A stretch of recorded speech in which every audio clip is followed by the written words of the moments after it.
What I did do was just engage fully in the creative process and build the sort of things that I would love to fly. I am Cubey, and I am not the grandfather of air travel in Second Life. And you are listening to the Drax Files Radio Hour with Jo Yardley. Thank you, Cubey, but I think you will never get rid of this title. Probably not.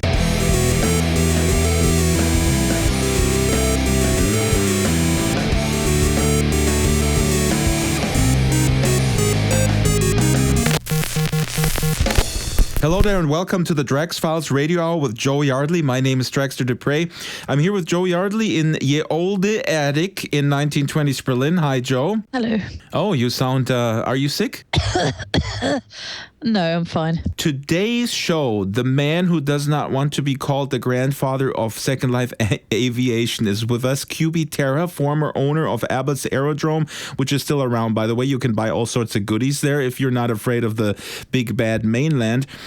Great conversation with Cubey about his days also at the as a Linden liaison in 2005, 2006. Many teachable moments here for going forward in the new dawn of VR and possibly the metaverse in terms of relationships between residents of such a metaverse and the rulers. So if Lindens have tuned in to the show, keep listening. You know, don't touch that dial. They don't have dials on internet radio. Speaks the person who lives in the 20s. Hey, stick with the date. Anyway, we have a lot of stuff on the show, so I got to get to the housekeeping notes. You can get in touch with us. You know that. We read everything, but we are, of course, slow to respond because we're very busy and we're also Second Life celebrities. We apologize for that. Ping the show's avatar, Drax Files. He's not yet a celebrity. Send us news scoops. Send us press releases. Send us hate mail. On Skype, you can leave a voicemail anytime under Drax Files as well. Our email is radio@draxfiles.com. Now, we had a Leap Motion to be given away. That's going to be happening next week. A Leap Motion for posting questions for Leap founder David Holtz, who we're going to have on for an interview next year.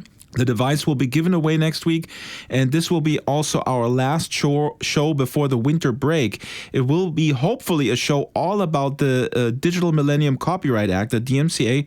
I'm putting a panel together right now. Very interesting voices. I hope they can make it. There's no confirmation yet on some of those. If you're a content creator who has issues right now, call us up and we'll put the show together. Anyway, a Leap Motion will be given away. Leap has been gotten quite a publicity boost through their Oculus Association. We're going to post a link to the projects that came out of the 3D Jam at Indicate in Los Angeles. We talked about the Weightless demo last week. There's a lot more. I'm jumping back and forth, but let's stick with the Leap. If you still have questions for David, you can comment and you will enter the drawing for this Leap Motion, which will be given away next week on the DMCA show.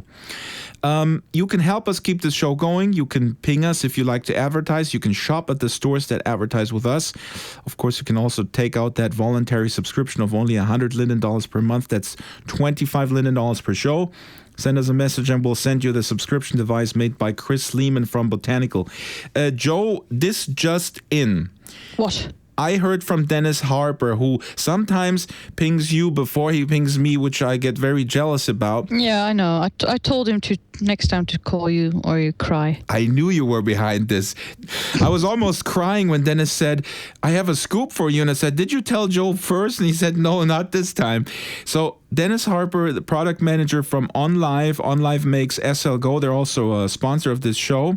They have obviously this super cool mobile version of SL you may have heard of, which instantly upgrades your PC and Mac to a supercomputer. Yeah, what's it called again? OnLive? SL Go by OnLive. Oh, yeah. It's coming Tuesday. There's something coming Tuesday, and... What is it? What is it? Go on, then. I don't know. There's a storm going on outside. What? I'll leave it at that.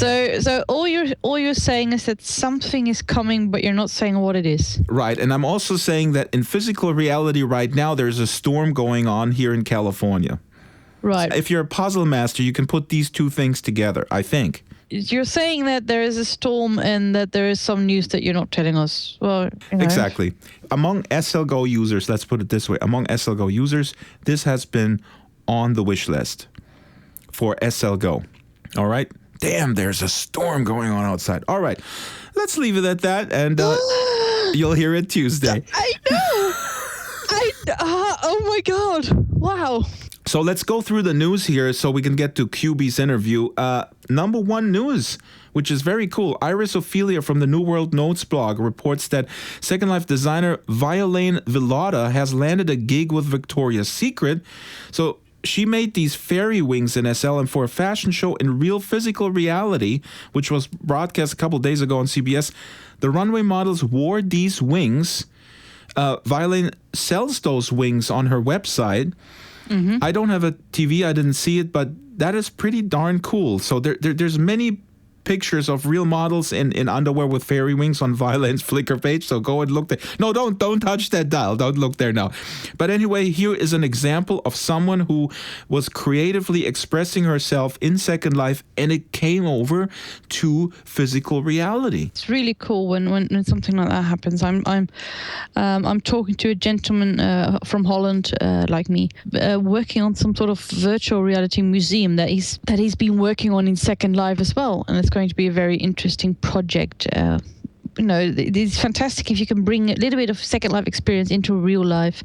We're experimenting with a few things, and not quite sure exactly what's happening, but it's he's using his Second Life experience for a real life project, and I've done the same at a smaller scale.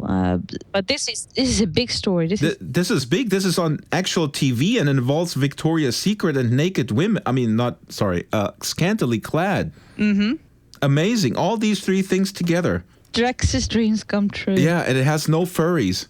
You don't like furries? I do like furries, and I actually have a furry story planned for the Drax Files video series where I will demystify, I hope to demystify, that's at least my plan, the furry culture, and also hope to kind of squash some stereotypes. But since we're speaking about furries, you may have heard that the Midwest Fur Fest in Rosemont, Illinois was attacked. There was an attack at the hotel at the Hyatt Regency, a chlorine gas attack, and 19 attendees were hospitalized by that attack. This is arguably a terrorist attack against furries. Has it been confirmed as an actual a purposeful attack? I'm reading this right now. I think it's been confirmed that this was an intentional attack. Here it says on Boing Boing, chlorine gas isn't the sort of thing you use in a stink bomb prank. It's a toxic, corrosive irritant that can affect the eyes, nose, throat. I don't know how this can be, how this could have been an accidental thing. But that's a bit strange as well, because it didn't happen today. I think it happened a couple of days ago, 2 days ago. This happened between either December 5th, 6th, or 7th is when that Fur Fest happened. If this was a terrorist attack, a chlorine attack on a soft target, I'd expect it to be a big news story. That is a very good point. You haven't heard this on the mainstream media. I've only heard about it through other people. Of course, The Onion here has the satirical newspaper. The Onion has 3 people commenting on this. Gabrielle Weller says, "Did anyone have a motive to harm them besides their parents?" Too soon. And Stephen Dale, Park and Ticket Processor, says, "I hope the attack didn't give the rest of the furry convention a weird vibe." All right, let's leave it at that. Let's move on here. Oh yeah, in terms of the fairy wings, I just wanted to say you can buy those from fancyfairy.com, Violaine Villada's homepage, and you can buy them for $85 in real life. In Second Life, they're of course slightly cheaper, but still handmade. Oh, and Joe, since I'm online, I just looked, and at that Victoria's Secret event, some pop singer named Ariana Grande was smacked in the head by some of those wings. That was in the Daily Mail. You didn't read that? Favorite publication. If it's not history related, I usually sort of miss it. But if those wings, if that's a future of these wings, I want one. Smacking pop stars in the head. That's what I want from my angel wings. We live in a dangerous world. Furries are being attacked, and pop stars are being smacked in the head by wings. But these are not the wings that Violaine actually built. These are other wings. These are not the fairy wings. Well, that's all right then.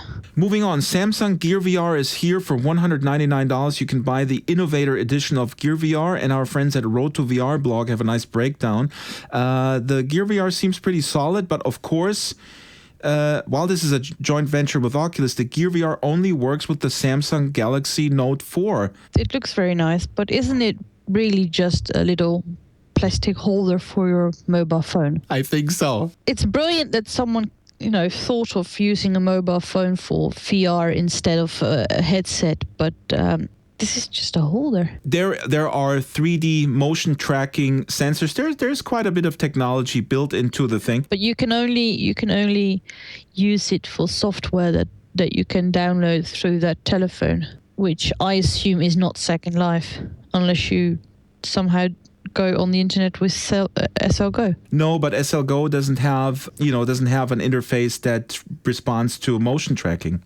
That's the problem. Right. This is quite limited, but I wouldn't say that it's just a holder. You have to read the Road to VR blog, because there's quite a bit of technology built in there that makes it really gel and really makes it more than, for example, the Google Cardboard goggles, which is kind of a holder, and a lot of other holders like the DuraViz Dive. If I can't use it for Second Life, you're not interested. I'm just not that interested. Sorry, I'm not buying it. Well, then you're apparently not an innovator, because it's the Innovator Edition. I could have told you that. This is much more fascinating to me, frankly, is that artificial intelligence skin. This is the next news item we have on the agenda. Artificial intelligence skin may give you sensations like the real skin. Now, I heard this on Stitcher, by the way, a great radio and podcast curating app, is also a sponsor of us. Cha-ching. But seriously, for folks who have prosthetics, researchers, and they're not further identified, in Korea and the United States, have put microsensors into artificial skin that can mimic human touch on fingers and hands. Yeah. So I heard this on the Time magazine's The Brief on Stitcher. Here's a little soundbite. A new form of artificial skin, threaded with a network of artificial sensors, could recreate the sense of touch for people wearing prosthetic limbs, researchers revealed on Tuesday. Researchers in Korea and the U.S. have developed a new form of ultra-thin sensors that can pick up sensations of heat, pressure, and moisture, MIT Technology Review reports. The sensors are malleable enough to be woven into a thin layer of polymer. The breakthrough, researchers say, came when they packed the skin with enough sensors, up to 400 per square millimeter, to recreate the sensations of human touch. If you have these sensors at high resolution across the finger, you can give the same tactile touch that the normal hand would convey to the brain, said contributing researcher Ruzbeh Ghaffari. Still, they cautioned that the skin was still several breakthroughs away from becoming a commercial product. Most crucially, scientists need to puzzle out better ways of wiring the skin into the wearer's nervous system so that no feeling is lost as the skin transmits its finely tuned signals to the brain. We may actually be using something like this for our virtual reality adventures. All this haptic stuff is really moving fast, because there's also a haptic feedback vest from a company called Core FX. You wear the vest and it just pushes into your upper body and your shoulders. Yeah, that sounds like fun, but I've got a feeling that this is going to get old very soon. I've been playing a game today, and I think I've been shot 784 times in an hour. So I can imagine if you're wearing that and you get pushed all the time. No, it's like a massage. If I'm going to wear my haptic suit or whatever they call it, and I put on my virtual reality goggles, and I am in a room with my aunt in Australia, who I've only met once in my entire life, and I get to shake her hand and hug her and actually feel that, that's going to be a life-changing experience. That's going to change everything. I was just going to say the MIT Technology The MIT technology review, the storm outside is really kind of messing with my concentration here. Learn English. The MIT technology review has more information on the AI skin. Now, everything is becoming a little bit like the Oasis, just like in Ready Player One. Listeners, have you read Ready Player One yet? Hello, do it. I'm rereading it in German now, by the way. It's a great translation. It's called Fertigspieler 1. Na, wunderbar. No, sorry, that joke is courtesy of my friend Tish Coronet. I could never deliver such zingers. You Germans see a sense of humor. On to more news. Inara reports on a viewer-based marketplace. Moving forward, there's several good blog posts that you should read. And as we go to air Friday at 11 a.m., there's an in-world meeting with Lindens to provide feedback on the viewer-based marketplace. I'm reading from the announcement. For those of you not yet familiar with the VMM, it allows you to manage your inventory on the Second Life marketplace using the viewer. Items no longer have to be loaded into the merchant outbox or magic box and are instead sold directly from your inventory. You're a merchant in SL. I mean, I'm just a consumer. People always complain about the listing process, that it's such a pain. It's a pain in the naughty bits. You have to drag your items into a folder and send it to the website. Then you have to go to the website and you got to fill in all this lark. It's I don't look forward to it. It's stopped me from selling stuff quite a few times. I mean, of course, it depends on how it's actually going to work, but I really like the idea of simplifying it. Interesting. Linden Lab is still kind of improving on Second Life. Yeah, not just that. It seems like they've been stepping it up a bit.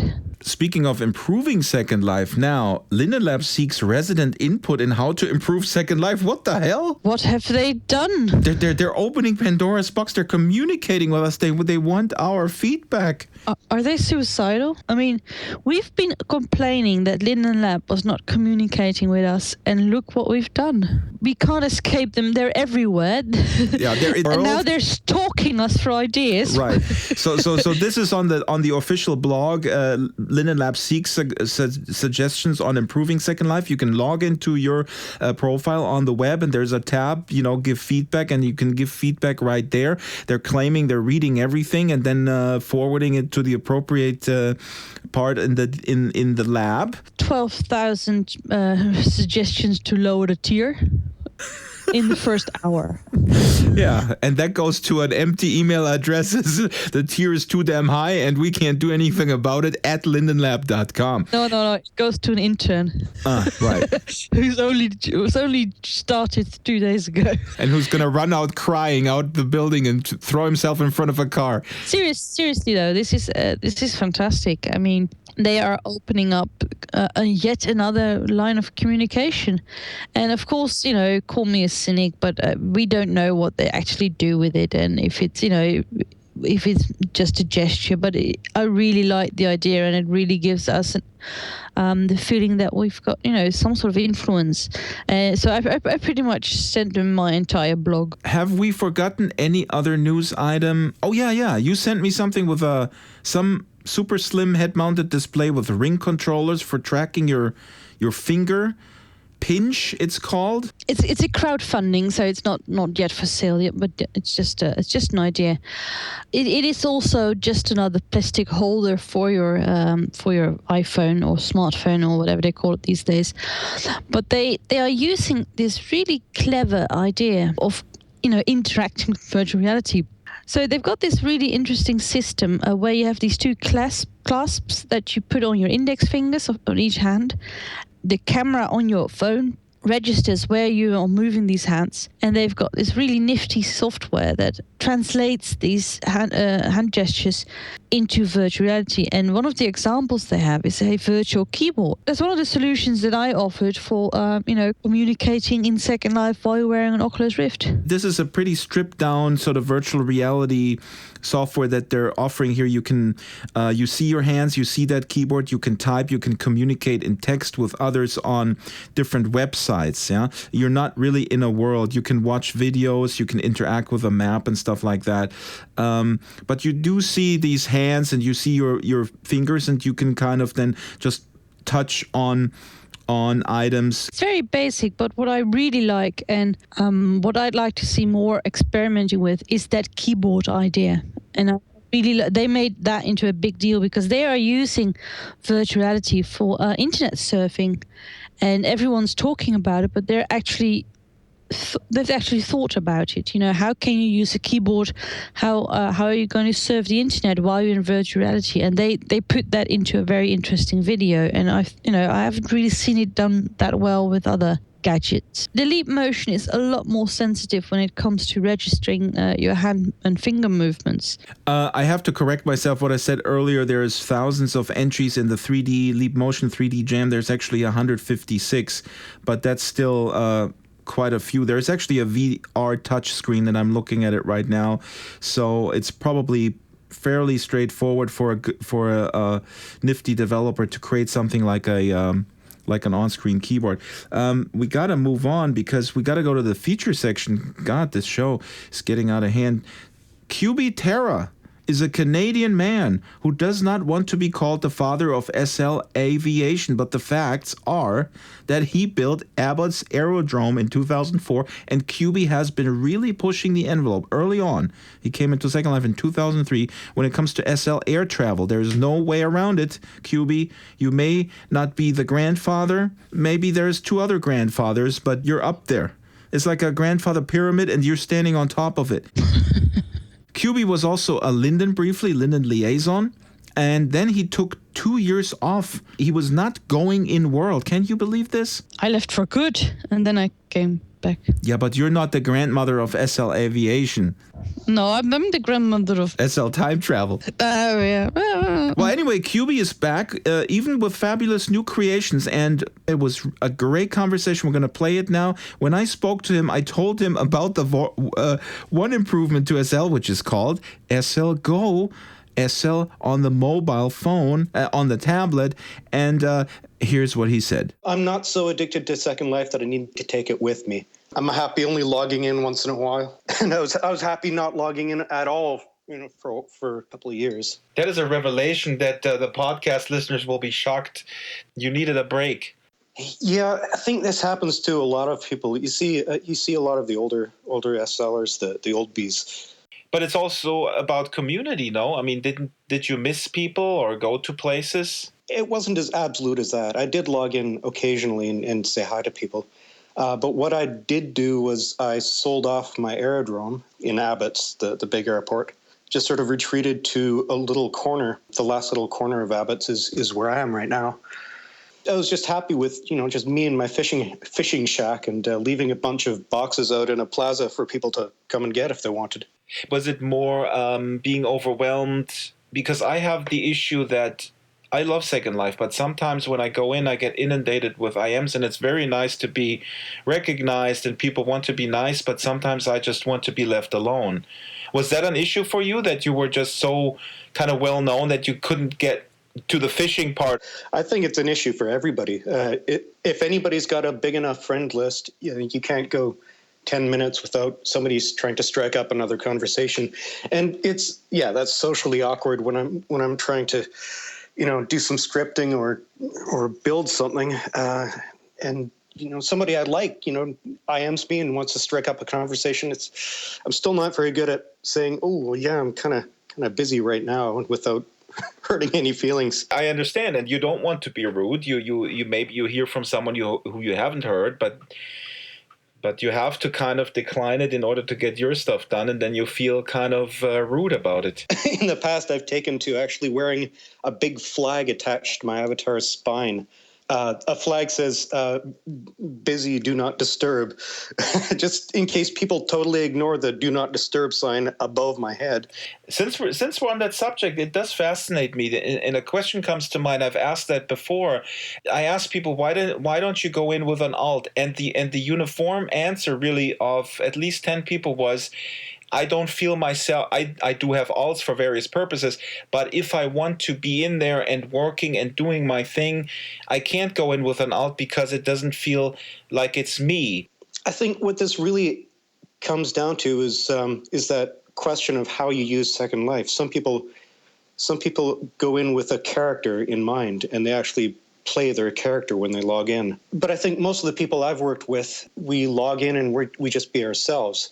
So it doesn't really matter what account we're logged into. So if I want to log in as I've got 3 alt accounts for various purposes. One of them is Blank Noir.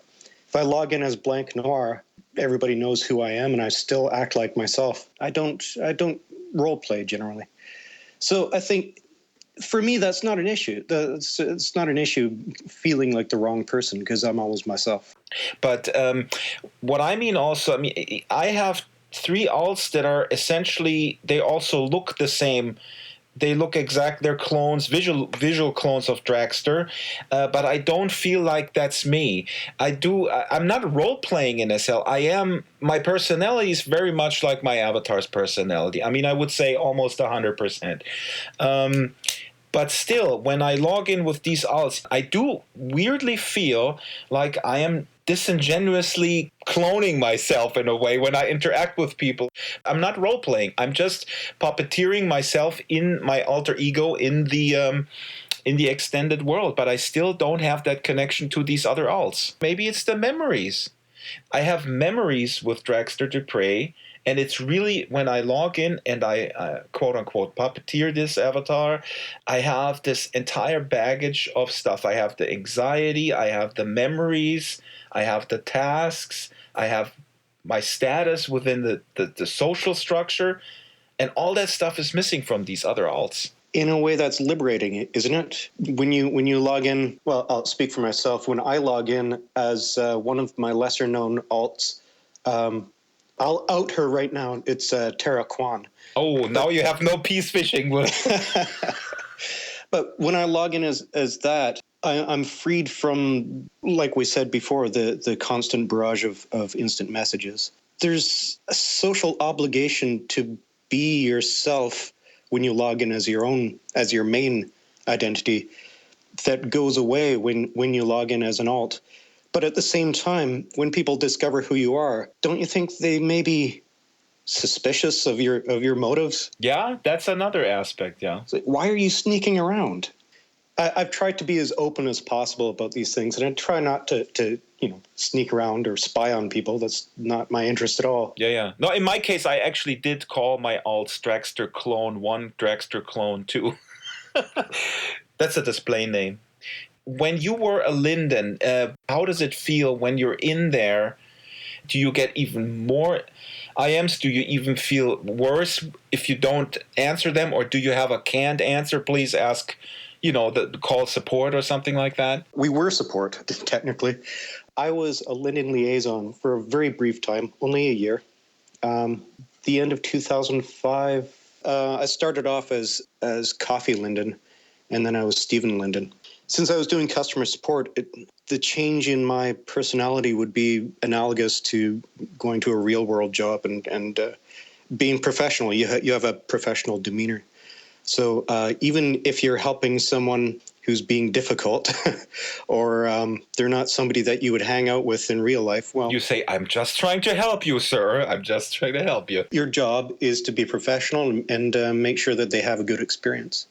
But you work customer support on the ground. That's fascinating because this is before my time. I came in 2007.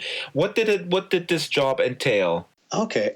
Right from the beginning of Second Life, Linden Lab decided that it would be a good idea to have staff in-world standing around in welcome areas or going from sim to sim, making sure that things are running correctly, problem solving, putting out fires, literally because people would res fires, and worse. And so it was more of a personalized experience than, what you get now, which is go to a chat window on the website. On the website, you get chat with customer support, yes. So that's basically what I would do. It was a part-time job. When you tackle enough griefers, it wears you out. That was also the beginning of the growth period. How were you able and your team to even deal with what I can only imagine as an onslaught of questions and issues? We were overwhelmed, quite frankly. We had a whole team of customer volunteers, and so they would, on their own time, without having to be scheduled. They would just pop into the live chat and answer any of these questions that would pop up there. We would be traveling around constantly. An alert would come up in live chat or a direct message, and we'd have to go tackle an issue, or maybe somebody was shooting up somebody's club or something, and we'd go in there and freeze them and give them a suspension and let management sort them out later. You were the policeman on the ground. We did not like to be called policemen because police aren't a friendly presence. We were more helpers and facilitators. Some of us would even build in-world content. In the case, obviously, of griefers, you had to be the enforcers, like you said. I mean, you had to freeze them. You had to deal with the situation that was happening right now when a griefer came in. Yeah, when people filed abuse reports, they would go to a central location. We'd be able to pick out the worst of them in real time and go and address the situation right then and there. The worst the liaisons could do to someone would be to give them an hour suspension, and our supervisor would look at it and decide what to do with them. Our job was just dealing with the immediate scenario. What is your takeaway when you look at Second Life today? Is it feasible at all to bring back a type of presence of Linden's in-world where their only task would be similar to what you were doing, to deal with issues on the ground, maybe help, maybe de-escalate even before stuff gets out of hand? Or is it just too big? Or when Linden Lab now pushes out SL 2.0, is that something to revisit? Or should everything be automated? Is it even feasible to do it without automation? Yeah, it really is a scalability issue. Even in 2005, everyone knew and said out loud that we can't keep doing it this way. And I think it was right about the time I left when things were transitioning over to keeping the Lindens out of Second Life. It's nice to have them there, but in a world with thousands of regions, you can't be everywhere at once and make sure that there aren't problems. Did you ever run into things on the ground where it was unclear what had happened? I don't want to use the police analogy again, but let's say you're in there and two people are screaming at each other and say, okay, calm down. What happened first? This is a little bit Big Brother-ish, but there's never really a he said, she said scenario, or he said for that matter, because all chat is logged and it's kept for, I don't know the time period, but I'm speaking about the way it was back then. I don't know what it's like now. So you could actually go into the log after there was an abuse report and see what was said. And it was very interesting to see how the version of events that I looked at was completely different from what the complainant was talking about.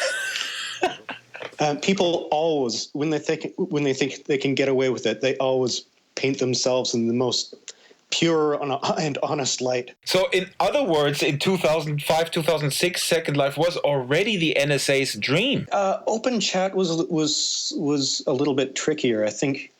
I remember you could see what one person was saying, but you couldn't see both sides of the conversation, which made it kind of awkward to figure out a conversation in open chat.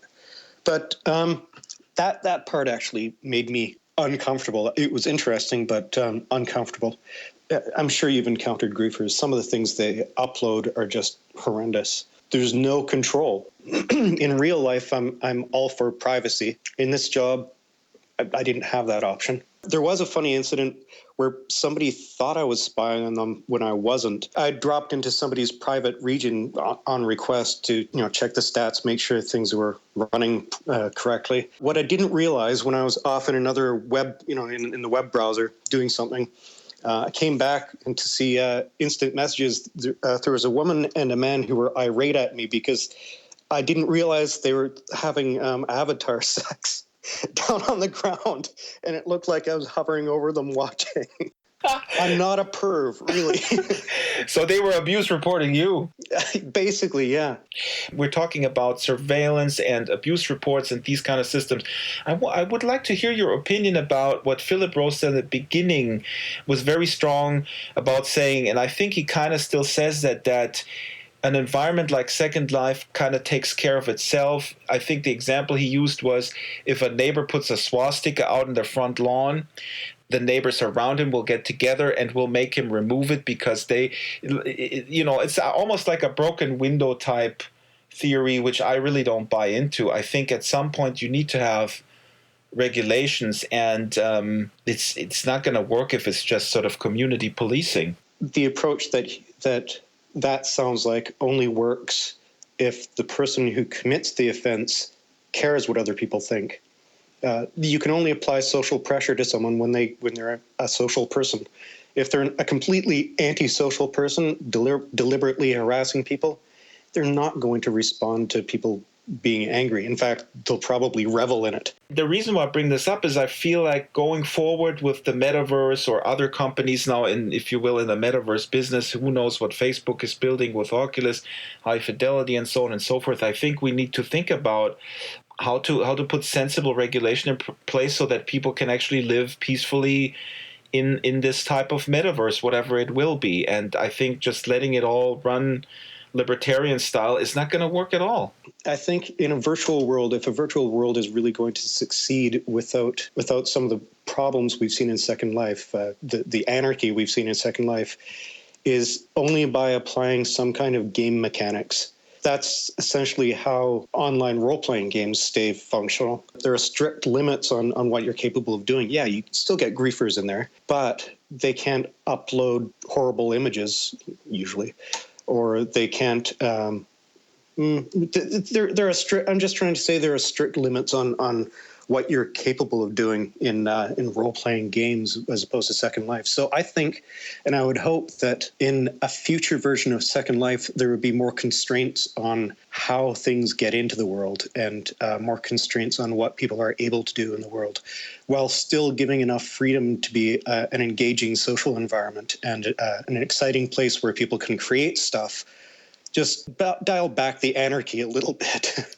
People who run the world, if they apply their own, let's just say, puritanical approach on what is acceptable and not, in Germany it's acceptable to be naked in the park in some circumstances and bathe or sunbathe. And in America it's a problem if you show breasts on television. I'm not asking you to find the answer to a really complex... It is a really interesting question. It does occur to me that if Linden Lab cranks out this virtual world version 2, that they're starting with a clean slate. Everybody has to sign up for a new account. And in that way, they can't be accused of censorship because people didn't have freedom to begin with. So that they really can impose any strictures that they like at this point. That's right. It's not backwards compatible to anarchy. Let's go back to the beginning. That's a long time ago. That was 2003. 2003, amazing. How did you hear about Second Life? Why was it intriguing? What were you doing at the time? Go. Well, Second Life had just come out of beta. It already had a population of maybe 1,000 or so. Everybody knew each other. And I heard about it. I think it was an ad that I saw. And I clicked it and there was a little promo video. And I thought, wow, a free virtual world that you can explore and just hang out in, and you don't have to blow things up. That sounded really appealing. And you have to understand that the first people who tackled Second Life, the first people who logged in, were there because they were, a lot of them are either especially creative or technical, and they realized the value of having a wide open blank slate like this. All land was owned by Lindens. If you wanted land, you just walked up to a parcel, selected the amount, the size in blocks, and you just right-click and buy it. You would right-click and claim it, in fact. There was no native population that you first had to kind of kill scam. That's right. And so there had to be rules about, don't checkerboard your plots in getting these little 4 square meter parcels and checkerboarding them so you take up the maximum space, shutting out everybody else, but paying the minimum tax. That's how they charged for land back then. It was taxes. Light objects were taxed, I think, 10 lindens per week. The higher you built, the more you'd be taxed for a tall object. And I have no idea what the point of that was. It was just truly bizarre. And by the end of the year, I think it was November or something, they switched over to a new system, essentially the system we have now. When you were in this environment with these early pioneers, when did it occur to you to get into the airplane business? Was that a thing right away, or did you go through other things? Did you do bicycles first? I pretty much got into airplanes right away. because I was inspired by people who were already doing that. I don't know if you've ever been to the region Gray, where the Kazanojin airfield is. They were the first flight group in Second Life. That was the first airport. And there's a lot of them. And they were all really talented designers. And back then, there was no such thing as vehicle scripts. So they had to painstakingly simulate the motion of a vehicle using plain old Second Life physics, applying forces in different directions. But the person who really got me into flight was Andrew Linden. The first example of a Linden freebie aircraft was his airplane script, and that went into pretty much every airplane everybody made. Wow, it was a revolution. I didn't even actually build planes to begin with. I started off making something I called hover pods. Basically, I just ripped the script out of the Linden hoverboard, stuffed it into something that looks like a spaceship, and sold it. When I think back to the kinds of things that people were building back then, they were so crude. They barely even resembled airplanes, and yet people would buy them. People would be thrilled with them. And I'd be thrilled to fly them. And it's just astonishing that if you pull out one of those airplanes now and show it to a modern aircraft maker or airplane enthusiast, they'll laugh their asses off. But you improved upon those, and then you founded the Abbott's Aerodrome there? Yes. As I learned more about scripting, I improved the airplanes, yeah. I've heard people refer to me, and this is embarrassing, and I don't like it, people referring to me as the grandfather of flight in Second Life. Yes. I've had that from more than one. It's not true. It's just not true. So when you say, is that when I improved this? I didn't do that. I got most of my scripts originally from Andrew Linden. Oh, and of course the Kazanojin, who predated me by a year, I think. What I did do was just engage fully in the creative process and build the sort of things that I would love to fly. And yeah, that's about the time that me and my then business partner, Apotheus Silverman, we went to Abbott's in search of a bigger space to build an airport, settled there, started buying up more and more land, and the rest is history.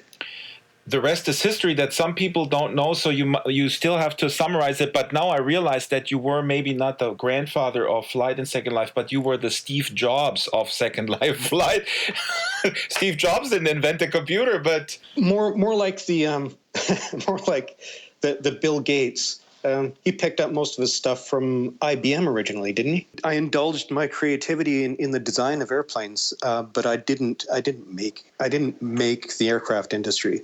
I was there. I shared a lot of stuff, and it was fantastically creative and enriching. But yeah, I don't like that kind of attention, like walking into a place and they go, "Oh my God, Cubey Terra." It's like, no, if you knew what I actually did, you wouldn't even talk to me like that. I mean, you accuse me of ripping things off. Reputations develop sometimes out of a complete misunderstanding. But you did something that people feel good about.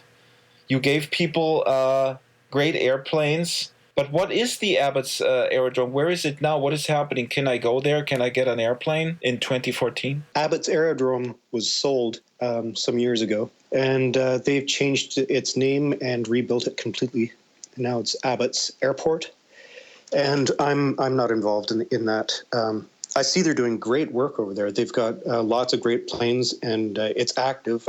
There's like a Coast Guard group that plays around in there. I don't know what they're doing exactly, but they've got ships and planes, and they skydive and all kinds of interesting stuff. What I didn't ask you at the very beginning, what is your background in real life? Are you a computer person? Are you a programmer? How was it that you were interested in digital spaces? In real life, I'm a software tech writer, so I've been in the software industry for 15 years-ish. So, but not in the gaming area. What is fascinating, I think, for people to understand is how all-inclusive Second Life can be, or it can offer something for people who come from a technical background. equally to people who do not come from a technical background. I mean, arguably, some technical people may have a certain advantage, but then again, they may not, because Second Life is so open in its possibilities, how you actually engage with, quote-unquote, it. LSL is, I think, a simple enough scripting language that even somebody who hasn't tackled programming before can have a pretty good chance of making at least simple objects like a clickable sign or a color changing script, something like that. Or something self-replicating where you can grieve people with. Yeah. Yeah, that's great. Okay, you are back after taking a break. What prompted you to come back to Second Life and work again and create something that already I see in my profile feed, like every second picture? What is it? So many questions. New chances, new technologies. Second Life has mesh now, and I've been away from it long enough that I don't feel burnt out anymore. And now I have the opportunity to actually sink my teeth into Blender. Well, that sounds painful. To start learning how to sculpt my own aircraft parts. And wow, that's a real challenge, and I like that. Now I have the possibility of sculpting an airplane and not making compromises in its appearance. It used to be you had to stay strictly under that 31 prim limit. The other day I made a 256 prim airplane fly. That blows my mind. So really the advent of mesh and the fact that SL is maybe more stable and just you have different tools to be creative. I mean, subjectively. I mean, today I crashed 5 times, but have you tried flying lately? Like, this is probably bad for business mentioning this, but if you have to constantly watch your mini map to be sure that you don't hit a sim corner, that's a sign that something's still not quite right. There's something. Is it already out or for Christmas that I saw on your blog? Something hovering. What's that product? It's called the Terra Explorer, and yes, it just released a hovering pad that you stand on like a skateboard. When you fly, you get an enormous speed boost. It looks stylish. The advantage to this over a regular vehicle is this goes through teleport with you, so that you don't have to worry about sim borders, crashing on sim borders, because it's a vehicle and vehicles have trouble crossing borders. It's always with you, and you can press a button on the HUD and just poof, it vanishes, and you can walk around like normal. That is really cool. The Terra Explorer. I will buy one, and then I will explore. Now, is there any other things that have changed that you want to point out? I mean, positive things that have changed for you? There are vastly more aircraft enthusiasts and aircraft makers than there were when I was last in Second Life.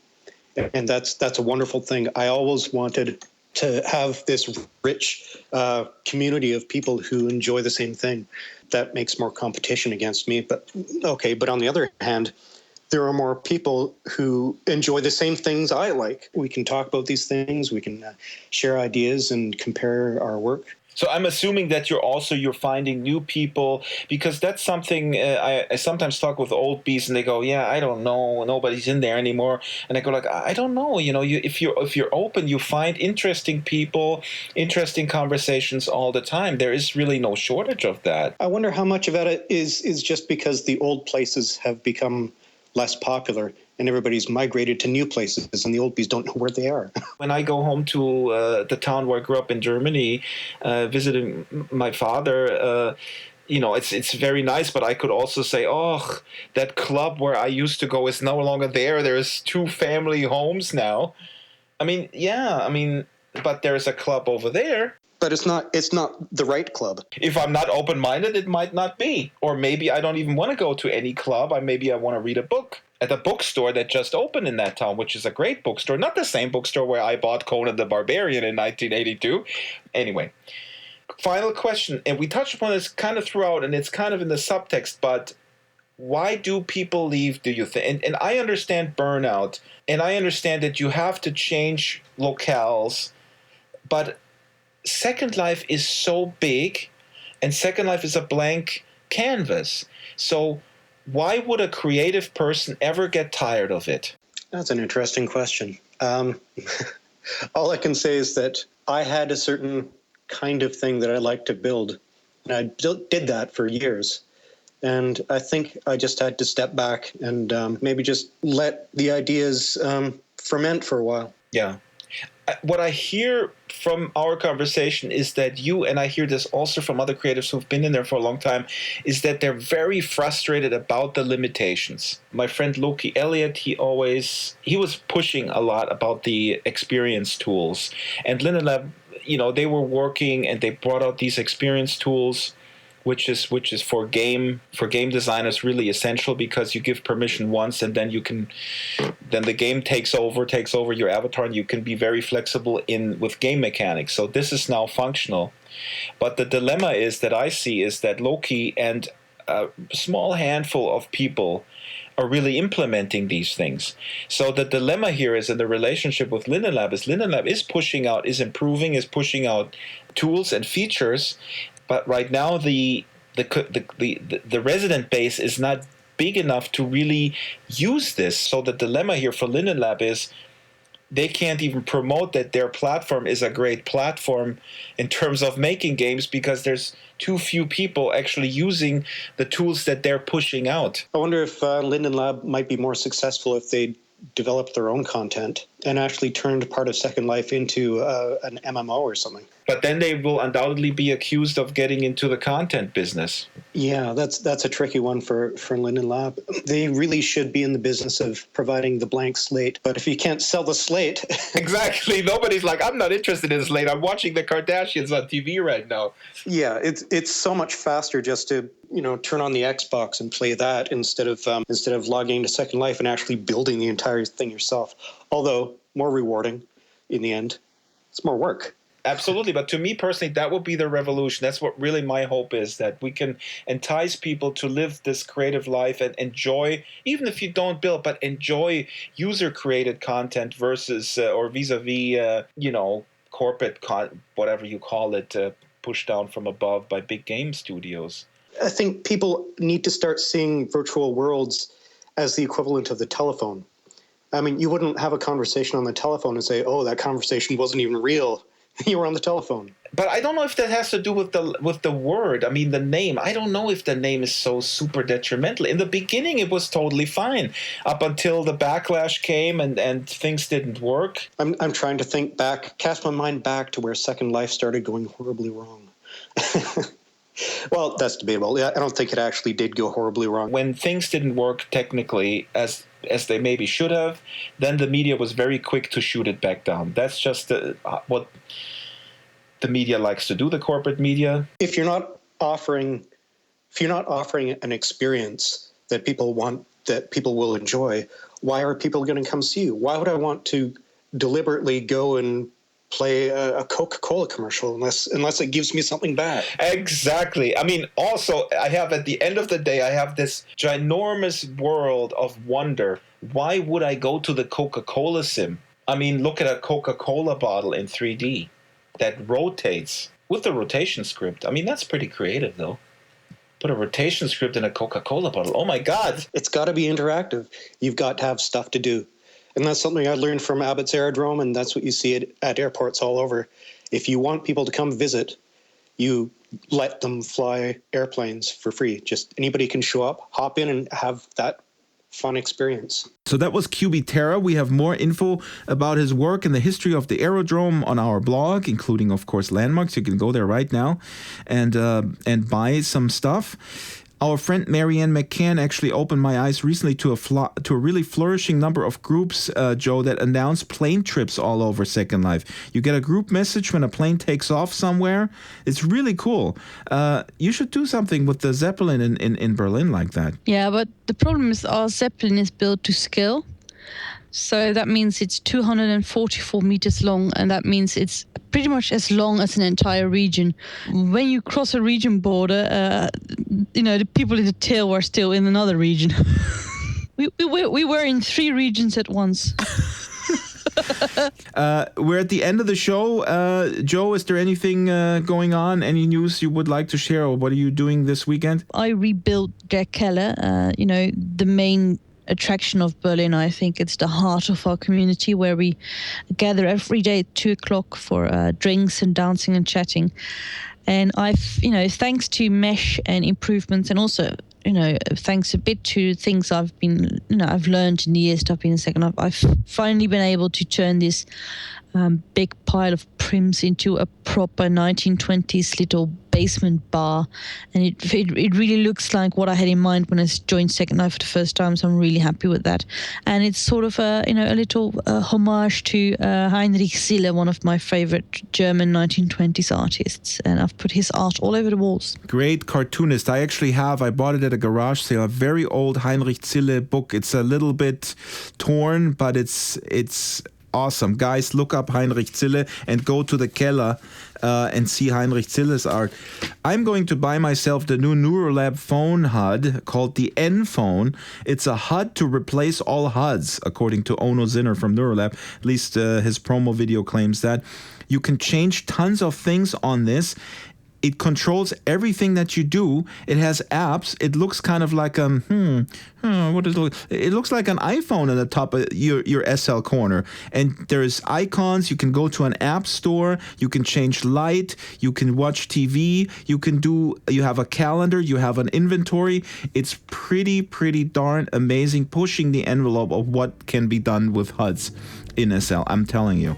We're going out today with a brief audio from JJ Zinfenwee from the University of Western Australia. You know him. He's a machinima promoter extraordinaire. His university is giving away really great prize money for machinima makers. As a matter of fact, this Sunday there's a big event in SL with $1 million Linden given out to artists. The UWA 3D Art Machinima Grand Finale. JJ has been recently running the Freedom Project, where folks with disabilities tell their stories with Second Life visual art. The Freedom Project has been featured at the Other Film Festival a week ago in Australia at the Melbourne Brain Centre. Great opportunity to bring SL to a wider audience as a place for free expression.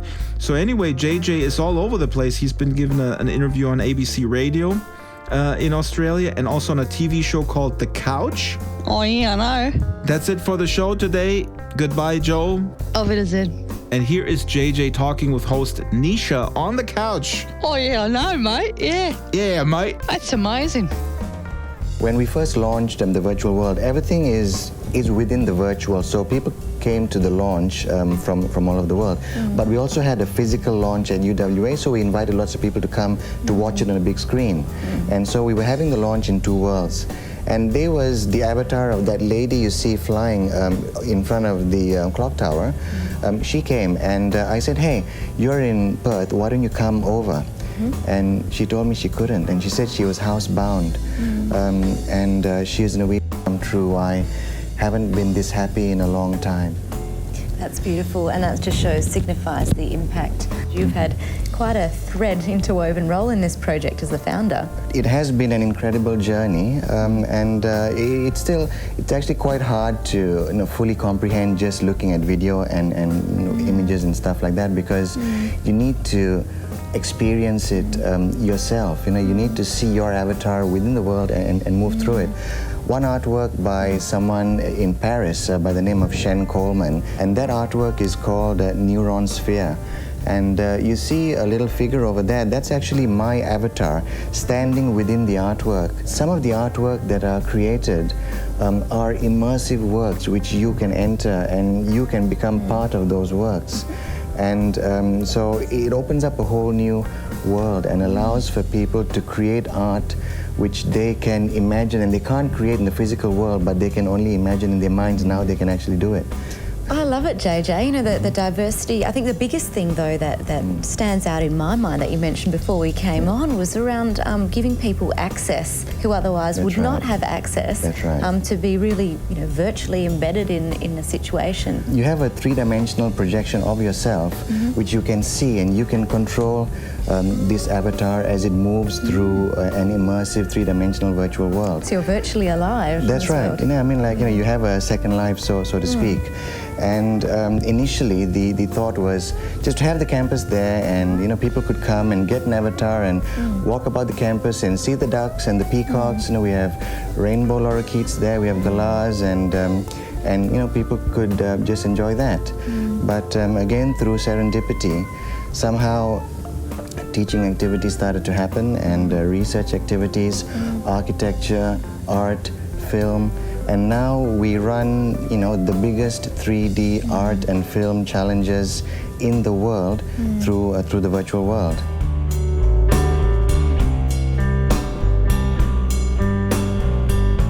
The Drax Files Radio Hour with Jo Yardley is a weekly production of Basic Drax Entertainment. The show is supported by Leap Motion, SL Go By On Live, Stitcher, Ison, Bot Girls Identity Circus, Carvel Design, Vika Creations, Humanoid Animations, Escapades, Botanical, Death Row Designs, Angel Red Couture, Fallen Gods Incorporated, Blue Moon Enterprises, What's Next, Avacon, and Landscapes Unlimited.